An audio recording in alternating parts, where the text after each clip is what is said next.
Assalamualaikum warahmatullahi wabarakatuh. Apa kabar anak-anak hari ini?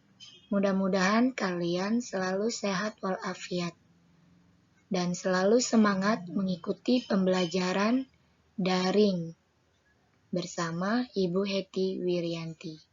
Sebelum memulai pembelajaran hari ini, marilah kita membaca Bismillah terlebih dahulu untuk memudahkan dan mendapat ridho dari Allah Subhanahu wa Ta'ala. Bismillahirrahmanirrahim.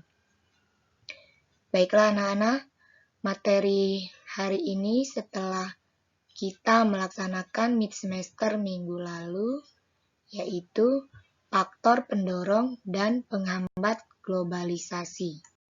Dan tujuan pembelajaran kita hari ini adalah yang pertama, siswa dapat mendeskripsikan pengertian globalisasi.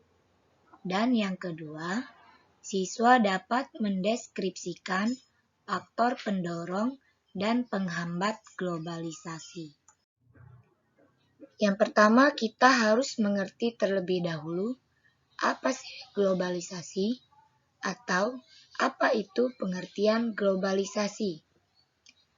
Konsep globalisasi dapat dengan mudah dipahami melalui pemenggalan kata, yaitu kata global dan kata sasi. Kata global merujuk pada lintas batas dan kata sasi merujuk pada perubahan atau proses menjadi. Untuk mempermudah mengingat, globalisasi dapat diartikan secara singkat sebagai proses perubahan sosial pada skala lintas batas. Globalisasi mengacu pada suatu kondisi perubahan sosial, di mana negara, wilayah, dan masyarakat saling terkoneksi satu sama lain, baik itu dalam bidang ekonomi, politik, serta sosial budaya. Globalisasi merupakan suatu fase perubahan yang dialami oleh masyarakat di berbagai penjuru dunia. Ciri khas dari era globalisasi yaitu semakin kaburnya batas-batas geografis antar negara, pertukaran informasi serta arus barang maupun jasa tidak lagi hanya dilakukan dalam cakupan negara, namun juga merambah lintas negara. Selanjutnya, faktor pendorong globalisasi. Faktor pendorong globalisasi terbagi menjadi dua, yaitu faktor eksternal dan faktor internal. Faktor eksternal yang pertama, yaitu kemajuan dalam bidang pengetahuan dan teknologi. Dua, kemajuan dalam bidang transportasi. Tiga, sistem perekonomian negara-negara yang terbuka. Empat, hadirnya perdagangan bebas. 5. Sistem keuangan internasional yang liberal. 6. Kemudahan dalam migrasi. 7. Kerjasama atau hubungan antar negara. Adapun faktor eksternalnya adalah 1. Ketergantungan sebuah negara terhadap negara lain. 2. Kebebasan pers atau media. 3. Berkembangnya cara berpikir dan semakin majunya pendidikan masyarakat. 4. Munculnya berbagai lembaga politik. Baiklah, Ibu akan menjelaskan yang pertama tentang faktor eksternal. Faktor eksternal yang pertama yaitu kemajuan dalam bidang pengetahuan dan teknologi. Kemajuan ilmu pengetahuan dan teknologi tidak bisa dipungkiri lagi yang merupakan salah satu faktor yang dapat mendorong terjadinya globalisasi.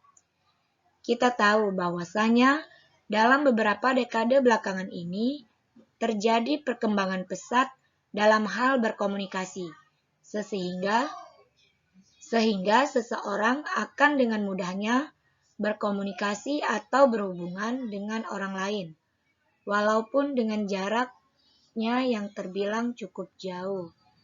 Contohnya saat ini, Kita bisa berkomunikasi walaupun kita tidak bisa bertatap muka secara langsung, tetapi kita bisa bertatap muka melalui gadget atau melalui HP. Bisa juga melalui komputer ataupun laptop. Itu merupakan salah satu contoh kemajuan dalam bidang pengetahuan dan teknologi. Yang kedua, kemajuan dalam bidang transportasi. Dengan seiringnya perkembangan dalam sistem transportasi saat ini, yang membuat terjadinya globalisasi yang semakin terasa. Dulu, dari satu tempat ke tempat yang lain, kita membutuhkan waktu yang cukup lama dalam perjalanan. Hal ini karena dulu hanya menggunakan kendaraan yang berupa hewan sebagai alat transportasinya, misalnya kuda, onta, keledai, dan sebagainya. Namun saat ini, sudah banyak jenis kendaraan yang cukup cepat dalam perjalanan, seperti pesawat terbang dan kereta api super cepat. Nah, di bawah ini ada gambar. Yang sebelah kiri ini menggambarkan beberapa alat transportasi pada waktu dahulu atau pada waktu yang lalu, yaitu masih menggunakan hewan untuk contoh yang pertama, kemudian masih menggunakan sepeda. Nah, yang gambar sebelah kiri ini merupakan kemajuan dalam bidang transportasi. Transportasinya sudah sangat canggih, yaitu ada mobil, pesawat terbang, kapal pesiar, kereta api super cepat, dan motor keluaran terbaru. Nah, kedua gambar ini merupakan perbedaan transportasi yang lalu dengan transportasi saat ini di era modern atau di era globalisasi. Yang ketiga, sistem perekonomian negara-negara yang terbuka. Perekonomian terbuka adalah perekonomian yang melibatkan diri dalam perdagangan internasional, ekspor dan impor, barang dan jasa, serta modal dengan negara lain. Kegiatan ekonomi tersebut bisa dalam bentuk perdagangan produk, barang dan jasa, pertukaran teknologi, dan sebagainya.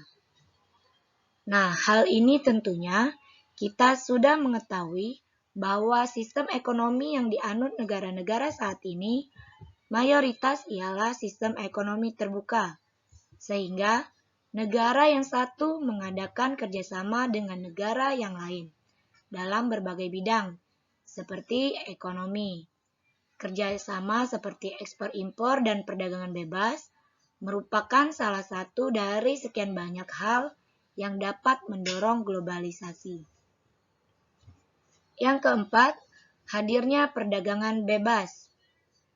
Hadirnya perdagangan bebas merupakan hal yang dapat menguatkan terjadinya globalisasi di dunia ini. Tentunya, fenomena yang demikian bisa terjadi karena mayoritas negara-negara yang ada saat ini menerapkan sistem ekonomi yang terbuka, di mana setiap negara dapat bekerja sama dengan negara yang lainnya. Dan tentunya, Indonesia pun melakukan hal ini dengan negara lainnya. Yang kelima, sistem keuangan internasional yang liberal. Bahwa dari salah satu sekian banyak faktor yang dapat mendorong terjadinya globalisasi di dunia ini ialah liberalisasi sistem keuangan global. Hampir setiap negara, bahkan mungkin setiap negara, memiliki ketergantungan dengan sistem keuangan global yang ada. Salah satunya Indonesia yang membutuhkan dana atau modal investasi dari lembaga keuangan dunia atau negara lain. Selanjutnya yang keenam, kemudahan dalam migrasi. Pada saat ini, semakin banyak orang yang bermigrasi atau berpindah dari satu negara ke negara yang lain, dengan memiliki berbagai macam alasan atau tujuan, misalnya seperti untuk bekerja, menuntut ilmu, wisata, dan masih banyak macam keperluan lainnya. Dengan demikian ini, yang membuat orang-orang yang ada dalam satu daerah sudah terbiasa dengan orang-orang pendatang yang datang dari daerah lainnya. Misalnya ke Bali dengan turis-turis internasionalnya. Jadi saat ini kita sangat mudah sekali untuk berpindah dari satu negara ke negara lainnya. Misalnya, kalian ingin keluar negeri atau menjelajahi negara-negara yang lain. Saat ini sangat mudah sekali dengan kemudahan transportasi ataupun dengan kemudahan teknologi. Walaupun kita tidak tahu tempat, kita bisa memakai Google Map misalnya. Ataupun kita tidak tahu suatu wilayah, kita bisa mengandalkan internet untuk mencari tahu tentang wilayah-wilayah tersebut. Nah, itulah kemudahan dalam bermigrasi saat ini. Yang ketujuh, kerjasama atau hubungan antar negara. Salah satu faktor yang terbilang tidak kalah pentingnya yang membuat terjadinya globalisasi ialah kerjasama atau hubungan antar negara yang satu dengan negara yang lainnya. Contohnya saja, Indonesia yang bekerja sama dengan negara-negara lain, baik itu hubungan bilateral, multilateral, maupun internasional. Tentunya, globalisasi semakin memudahkan suatu negara bekerja sama dengan negara lain. Ketujuh faktor yang di atas tadi itu merupakan faktor eksternal. Selanjutnya, kita akan mempelajari faktor internal. Faktor internal yang pertama yaitu ketergantungan sebuah negara terhadap negara lain. Negara yang berkembang sangat membutuhkan barang-barang dan jasa dari negara-negara maju untuk membangun negerinya. Demikian pula negara-negara maju perlu menjalin hubungan komunikasi dengan negara-negara lain guna mengekspor produk atau barang-barangnya. Jadi saat ini hampir semua negara atau hampir tidak ada satu negara pun yang tidak bekerja sama dengan negara lain. Karena apa? Karena semua negara itu perlu melakukan hubungan dengan negara lain. Misalnya negara berkembang.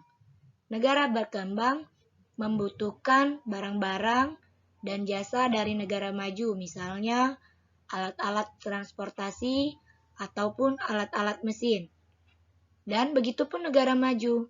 Mereka pun perlu menjalin hubungan dengan negara-negara yang lain. Untuk apa? Untuk mengekspor atau menjual produk-produk dan barang-barangnya. Yang kedua, kebebasan pers atau media. Pers merupakan penghubung antara sebuah negara dengan masyarakatnya ataupun antara negara dengan negara lain. Jadi, pers nasional dan lokal sebagai wahana komunikasi massa, penyebar informasi, dan pembentuk opini harus melaksanakan asas, fungsi, kewajiban, dan perannya dengan sebaik-baiknya. Sehingga pers harus mendapat jaminan dan perlindungan hukum, serta bebas dari campur tangan dan paksaan dari manapun. Pers nasional juga ikut serta menjaga ketertiban dunia yang berdasarkan kemerdekaan, perdamaian abadi, dan keadilan sosial. Pers juga melakukan kontrol sosial yang sangat penting untuk mencegah pembatasan kekuasaan, baik korupsi, kolusi, nepotisme, maupun penyimpangan dan penyelewengan lainnya. Yang ketiga, berkembangnya cara berpikir, dan semakin majunya pendidikan masyarakat. Masyarakat yang semakin haus informasi akan menjadikannya semakin berpikir kritis terhadap berbagai informasi dan perkembangan dunia. Dan yang keempat, munculnya berbagai lembaga politik untuk memudahkan jalannya kelembagaan di bidang politik. Nah, itulah beberapa contoh atau beberapa faktor pendorong internal globalisasi. Nah, tadi setelah kita mempelajari faktor pendorong globalisasi, sekarang kita mempelajari tentang faktor penghambat globalisasi. Ada beberapa faktor penghambat globalisasi, di antaranya 1. Ketergantungan pada pemerintah. Ketergantungan masyarakat terhadap pemerintah merupakan cerminan sikap yang pesimis.